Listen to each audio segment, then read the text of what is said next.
All right, so we're going to talk about fat-burning foods. So there are actually two sets of hormones. There's our hormones that trigger fat burning, and then there are hormones that trigger fat storing. And this principle really comes into play as you age, because when you're young, you have a good metabolism, you can pretty much get away with anything. But as you age, you have to consider the hormones. So we want to go away from the calorie counting and focus more on how foods influence the hormone effects. So I'm going to just cover some really key points here. Number one, protein, all right? If you have the right amount of protein, which is 3 to 4 ounces per meal, okay, you will trigger the fat burning process. That's why skipping a meal, especially for breakfast, is not a good thing, because you're not triggering any fat burning. You're actually starving your body. You're creating a starvation reflex, and it'll actually cause more fat storing. So one of the triggering effects of fat storing hormones is starvation, or going on a diet, or being hungry because you're not eating correctly. That's why I think people will say sometimes like, oh yeah, you have to eat like 7 meals a day, or you have to keep eating more. I'm actually gaining weight because I'm not eating enough. Well, that may or may not be true. It really has to do with, are you eating enough nutrients in the calories? But we don't want to basically be starving your body. All right, so you want a small amount of protein.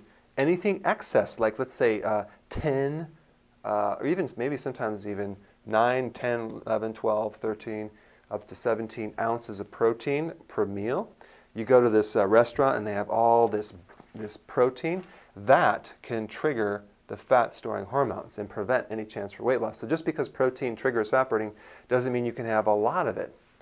Now, the quality is important too, because if you start doing like the soy protein isolate powders, which is in a lot of the diet prepackaged foods, that's not high quality. It may trigger the fat storing, but it comes with a package. It has a lot of side effects. It might create tumors in the liver. It might make you look old as you lose weight. It's not the best quality to replace your body tissue, so I don't recommend it.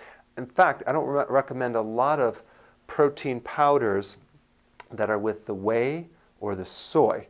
Egg protein, pea protein, any of the vegetarian protein powders are better, but I'd prefer if you have actual food. And then we're going to get into this thing called fats here. Fat, believe it or not, even though it has more calories, it's neutral when it comes down to the fat storing or fat burning.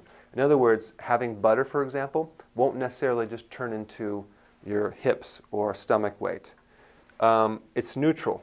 However, when you have certain fats like greasy, deep-fried foods, that grease can affect your liver and block the fat-burning process, because all the fat-burning hormones work through the liver. So even though it's an indirect effect, you need a healthy liver to burn fat. Okay, so we don't want to clog up the liver with too much fat. But some neutral, healthy fats are totally fine. Coconut oil. And I'm not saying go out of your way to eat them, but don't worry about avoiding them. Butter is not a bad thing. Safflower oil, sunflower oil, peanut oil, all that is totally fine. But the problem is like doing the fast food fats that they would do in the big vats where you have hydrogenated oils and all this corn oil and things like that.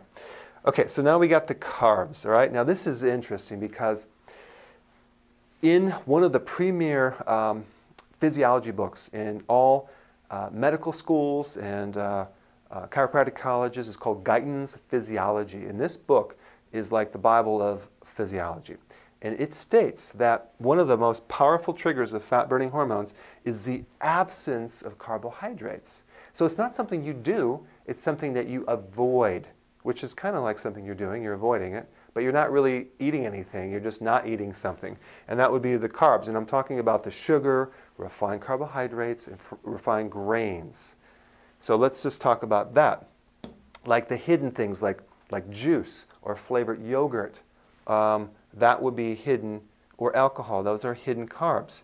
And the philosophy of everything in moderation or portion control doesn't play into this, because all it takes is a tiny amount of a carbohydrate to block fat burning. And you might not know this now, but unless you watch my videos, but let's pretend that you had a cookie, okay? It's 80 calories. You could walk it off in about 1 mile of walking. But the insulin response in that one cookie, if your metabolism is slow and you're getting older, could inhibit fat burning hormones by up to 72 hours. So all it takes is tiny amounts. And the reason I'm mentioning that is because sometimes I'll have people that say, well, boy, I don't understand all these fat people. They're so big. It's so simple. All you have to do is portion control and exercise more, and they would lose weight. They're just lazy. That's absolutely not true. They don't know this little piece of information right here. So, and when you take a carb and you add protein, it really spikes the fat-storing hormones. So, like if you had a hamburger or a sweetened sour pork at the Chinese restaurant, or like some type of protein with bread or sugar, that is worse combined than having them separate. So it creates more of a effect on the fat-storing hormones. That usually comes into play when you're going out to dinner. Now MSG, monosodium glutamate, that would be hidden as modified food starch. That's a flavor enhancer. That also will spike insulin by 300%. It's in a lot of junk foods to make the food taste better than it really is. This is a deadly fat-storing substance because it acts like sugar almost, I mean even worse than sugar, because it creates a spike about 300% more than sugar. So MSG is pretty deadly if you're trying to lose weight. Now fruits.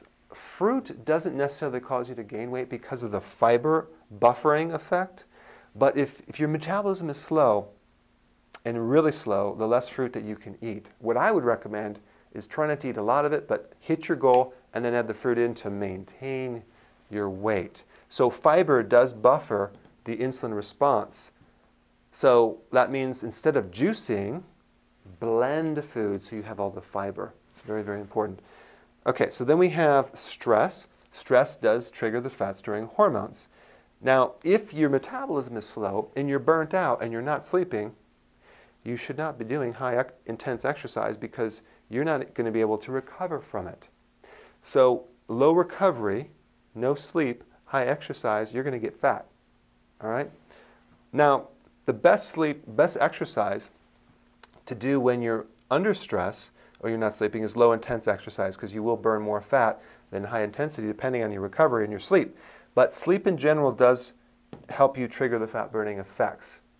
Okay, so sleep is one of the triggers, and intense exercise is also one of the triggers if you're sleeping, if you are recovering. Okay, so the exercise thing is dependent on your overall health and your metabolism. So what I did is I actually combined all the hormone triggers for the fat burning and all the fat storing triggers, hormone triggers for the fat storing effects right here on one piece of paper. I summarize everything to make it simple. So you can download this form in the link below and then read it, study it, apply it, memorize it, and then send me your success stories because this really does work if you follow it. Hope you enjoy this. I will see you in the next video.